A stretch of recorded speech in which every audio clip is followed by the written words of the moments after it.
We hear about Viking raids, longships, and warrior culture, but there's a darker trade that built their wealth, one that turned human flesh into silver and women into currency. In the blood markets of Dublin, Hedeby, and Birka, enslaved women weren't just property, they were breeding stock. Ritual sacrifice and luxury goods rolled into one. What happened in these markets? How did Viking law protect buyers but not the bought? And why do the graves tell a story the sagas won't? The Vikings didn't just take captives, they industrialized slavery. From the 9th to the 11th centuries, Norse traders moved human cargo across 3 continents. Irish monasteries burned, Saxon villages emptied, Slavic settlements vanished overnight.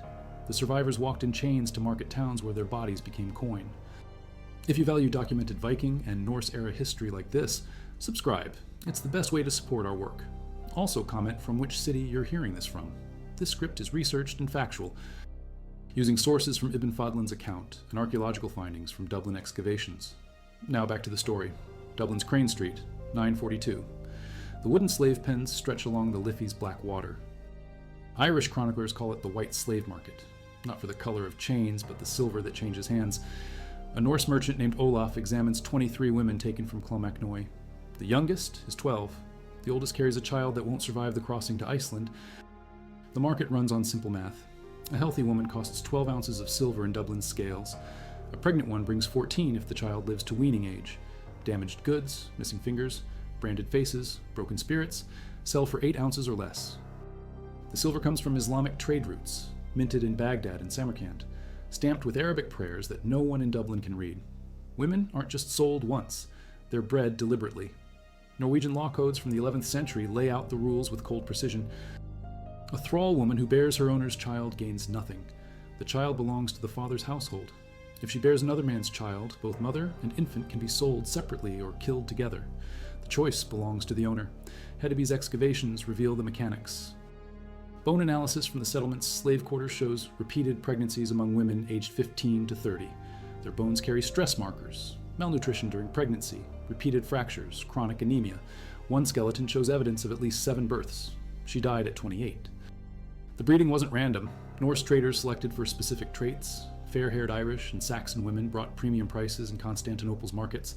Slavic women with craft skills, weaving, metalwork, herb knowledge, sold to wealthy Norse households as productive assets. Dark-haired Celtic women often stayed in Scandinavia as concubines and household labor. Religious festivals turned violent.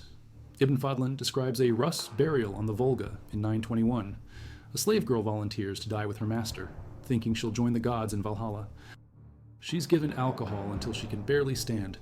10 men rape her in the dead chieftain's ship while the crowd chants. Then the angel of death, an old woman with iron teeth and wild hair, cuts her throat with a curved blade. The girl's body burns with her master. Her death buys passage to the afterlife. Not hers, but his. The ritual repeats across the Norse world. Graves in Birka contain pairs of skeletons, rich men buried with young women whose necks show knife cuts. The women wear no grave goods. They own nothing, even in death. Market law protects the buyer, never the bought. If a slave runs, the owner can hunt them anywhere in Norse territory. Capture brings branding, a hot iron mark on the forehead that warns other communities. A second escape attempt means hamstringing, severed tendons that cripple the legs permanently. A third attempt brings death. But the law also sets limits. Kill another man's slave and you owe compensation, not to the dead, but to the owner. The price equals the purchase cost plus projected labor value. A skilled woman might be worth 20 ounces of silver in damages. An unskilled field hand brings 6 ounces. Children under 12 have no compensation value until they can work. The trade breeds specialists. Professional slave catchers operate across Ireland and Britain. They know which monasteries store wealth, which villages lack defenses, which seasons leave populations most vulnerable. Thorvald the Red leads raids into Scotland's remote valleys. His crews target isolated farms during harvest time when men work far from their weapons. Each raid follows proven patterns. Scouts identify targets weeks in advance. Ships approach at dawn when defenders sleep deepest. Warriors surround settlements before anyone can escape or send warnings. The killing happens fast. Old men, young boys, anyone who can't work or breed. The valuable survivors get chained immediately. Transport ships carry specialized equipment. Iron shackles come in different sizes for men, women, and children. Wooden yokes prevent movement during long voyages. Ship holds are modified with additional supports. Human cargo shifts more than grain or timber. Ventilation holes keep slaves alive during rough seas. Dead slaves generate no profit. The markets develop quality standards. Dealers inspect teeth to estimate age and health. They check for diseases that spread in confined spaces. Scars tell stories. Battle wounds suggest dangerous slaves. Work marks indicate useful skills. Fresh brands mark recent captures. Old brands show previous ownership and potential behavioral problems. Burka's merchant houses keep detailed records. One fragmentary inscription lists 43 slaves purchased in a single transaction. 27 women, 16 men, mostly Irish and Saxon. The total cost runs to 218 ounces of silver, roughly equivalent to 3 longships or 60 head of cattle. The inscription notes that 12 women are pregnant. 5 children die before the ships reach Sweden. Seasonal patterns emerge. Spring raids capture people during planting season when communities can't defend themselves effectively. Summer voyages carry slaves to distant markets during good sailing weather. Autumn sales generate silver for winter expenses and next year's raiding equipment. Winter months bring planning sessions and ship repairs. The trade routes stretch across 3 continents. Norse merchants sail from Dublin to Constantinople, carrying human cargo alongside amber, furs, and walrus ivory. Islamic traders meet them at Bulgar and Khwarizm, paying silver for Slavic women who'll serve in Baghdad's wealthy households. The silver flows north, financing more raids and more ships and more chains. Regional specialization develops. Ireland supplies fair-haired women prized in Mediterranean markets. Scotland provides strong men for agricultural labor in Iceland and Greenland. The Baltic regions produce skilled craftsmen and women with textile expertise. Each source area faces different raiding pressures and defensive responses. Constantinople's markets hunger for northern women. Byzantine nobles prefer fair-haired slaves from Ireland and Scotland, exotic prizes that display wealth and taste. A blue-eyed Irish woman in Constantinople might cost 30 gold solidi, enough to buy a small farm or a house in the city's merchant quarter. The price includes transport costs, insurance against death or injury during the journey, and the merchant's profit margin. The journey itself becomes torture. Ships designed for 30 warriors carry 60 slaves in the same space. Food consists of dried fish and sour ale, enough to prevent starvation but not strength. Freshwater is rationed strictly. Seasickness combines with despair to break spirits before reaching market. Some slaves die from grief as much as malnutrition. Market towns develop specialized facilities. Dublin's slave quarters occupy nearly 10 acres along the river.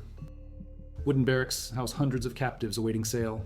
Guard towers prevent escapes. Medical facilities treat diseases that might reduce sale prices. Brothels serve wealthy clients who want to sample merchandise before purchase. Professional appraisers evaluate human goods like livestock. They estimate remaining work years, breeding potential, and skill levels. A woman who can read commands premium prices as a household manager. Healing knowledge makes slaves valuable to remote settlements. Musical ability appeals to wealthy households seeking entertainment. But the trade demands fresh supply. Raid the same region too often, and the population learns to hide or fight back. Fortified monasteries become common in Ireland after 950. Saxon burhs spread across England. Slavic tribes move deeper into the forests, abandoning riverside settlements that made easy targets. The Norse adapt. Instead of random raids, they establish bases, winter camps where they can plan systematic campaigns. The Great Army that invades England in 865 operates like a corporation. They conquer territory, extract tribute, and sell captives in established markets. The human cost becomes industrial scale. Training programs prepare slaves for specific roles.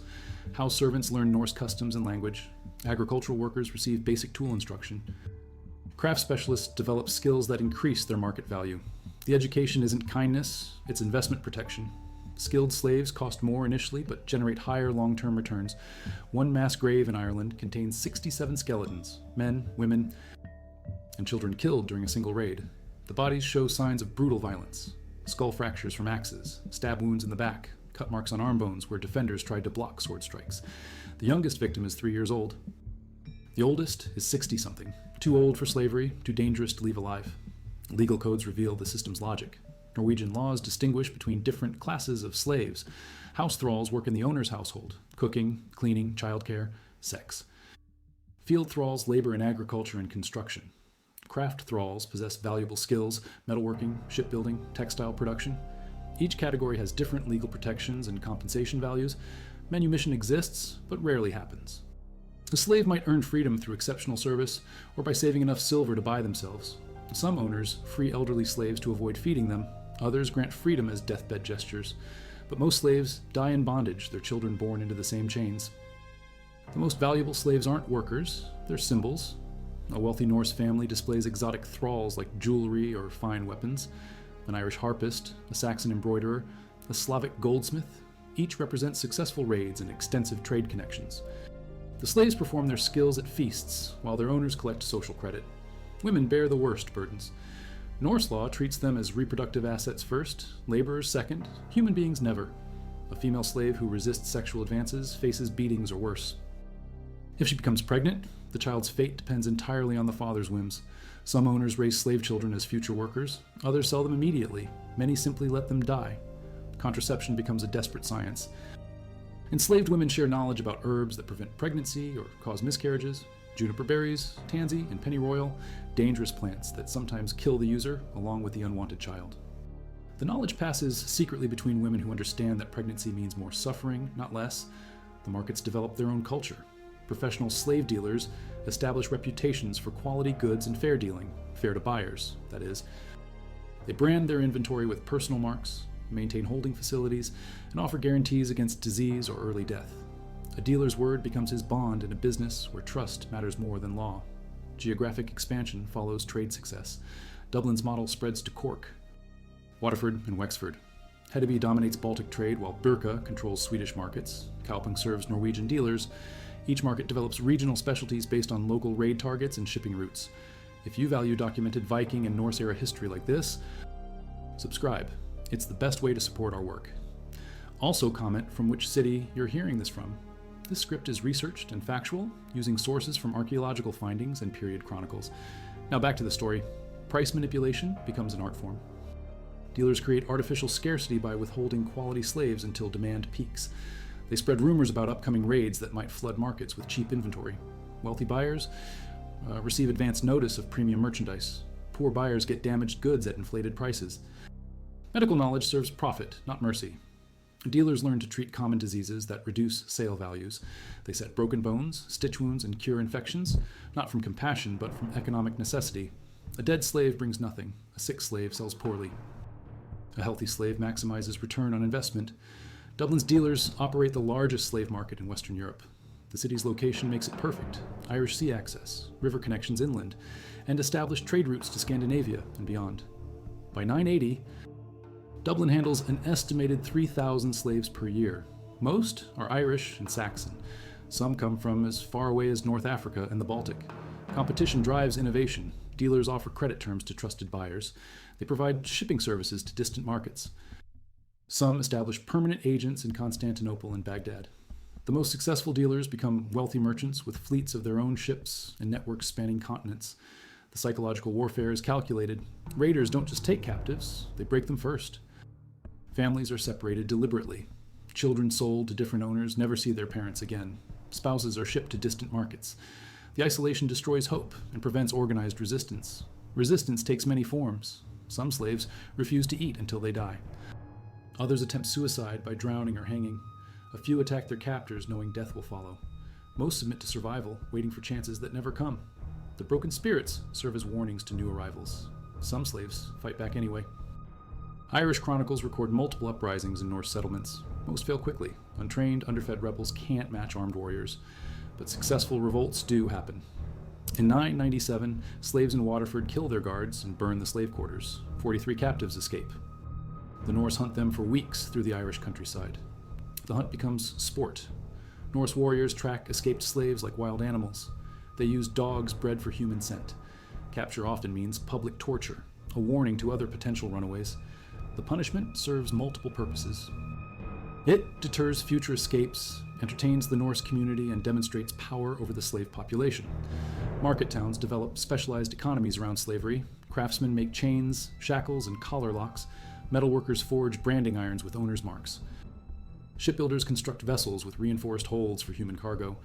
Merchants import exotic goods to trade for slaves, silk from Constantinople, spices from Baghdad, amber from the Baltic. Banking systems emerge to finance the trade. Silver merchants provide credit for large purchases.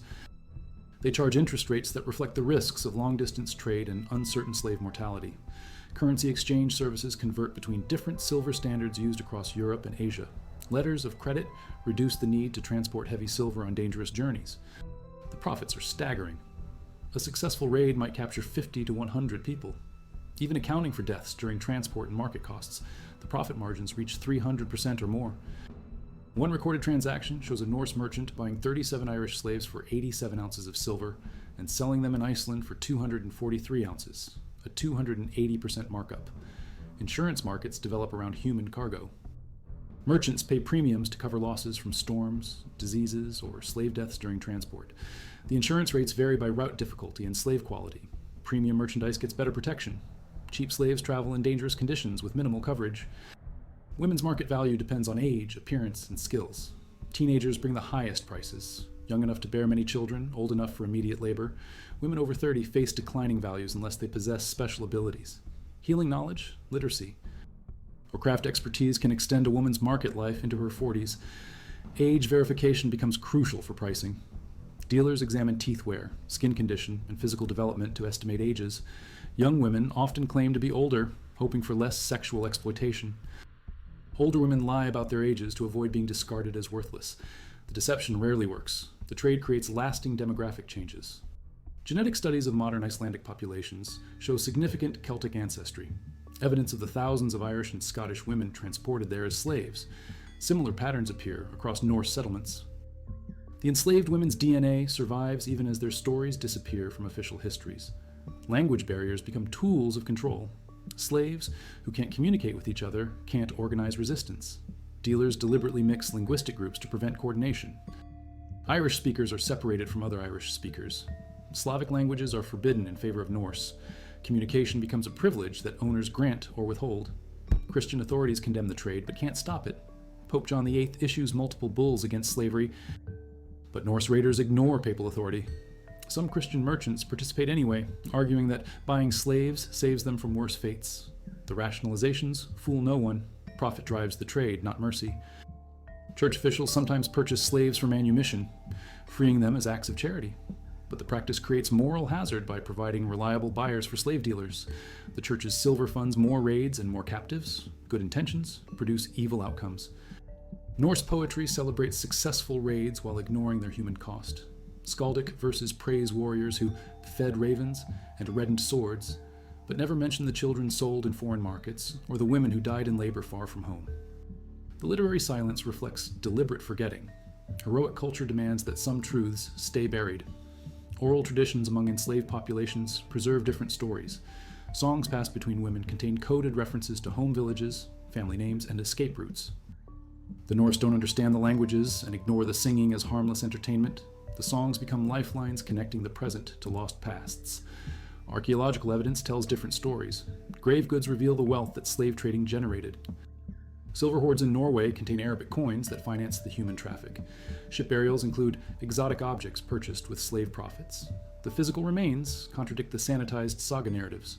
Recent excavations reveal the scale of the trade. Mass graves near trading centers contain hundreds of skeletons showing signs of malnutrition and violence. Building foundations incorporate slave quarters into market town layouts. Harbor modifications accommodate ships designed specifically for human transport. Market decline begins in the late 11th century. Christian kingdoms strengthen their defenses. Fortified towns become harder targets. Legal codes increasingly restrict slavery, even among Norse communities. The Christianization of Scandinavia gradually changes social attitudes. Though economic motives matter more than moral ones, political changes accelerate the decline. The Norman conquest of England disrupts traditional raiding patterns. Irish kings unite against Norse settlements. Slavic principalities organize effective military resistance. The easy targets disappear, making raids more dangerous and less profitable. But the markets don't disappear. They evolve. Instead of open slave trading, the system moves toward debt bondage and serfdom. Legal slavery becomes illegal, but practical slavery continues under different names. The chains become invisible, but remain just as strong. Economic shifts complete the transformation. The rise of agricultural productivity reduces demand for slave labor. Technological improvements make free workers more efficient than coerced ones. Money economies replace barter systems based on human commodities. The slave trade becomes economically obsolete. The final blow comes from changing trade patterns. The rise of Italian merchant cities creates new routes that bypass traditional Norse networks. The Crusades opened direct connections between Western Europe and the Middle East. Norse middlemen lose their monopolistic positions in the slave trade. Administrative records from the period show the decline clearly. Dublin's slave market tax revenues dropped from £1,200 of silver annually in 1020 to £300 in 1060. Hedeby's slave dealer licenses fall from 47 in 1040 to 12 in 1080. The numbers tell the story that chronicles won't. Cultural memory fades quickly. By 1100, Norse sagas rarely mention slavery except as background details. Christian chroniclers focus on religious conversion rather than economic exploitation. The victims left no written records. Their suffering becomes invisible to history. Recent excavations at Wood Quay in Dublin revealed the foundations of the medieval slave market. Stone platforms where human beings were displayed like livestock, iron rings where chains were fastened, and beneath it all, a mass grave containing over 200 skeletons. The bones show no signs of battle wounds. These weren't warriors who died fighting. They were the ones who died waiting to be sold, and their silence still echoes in the stones.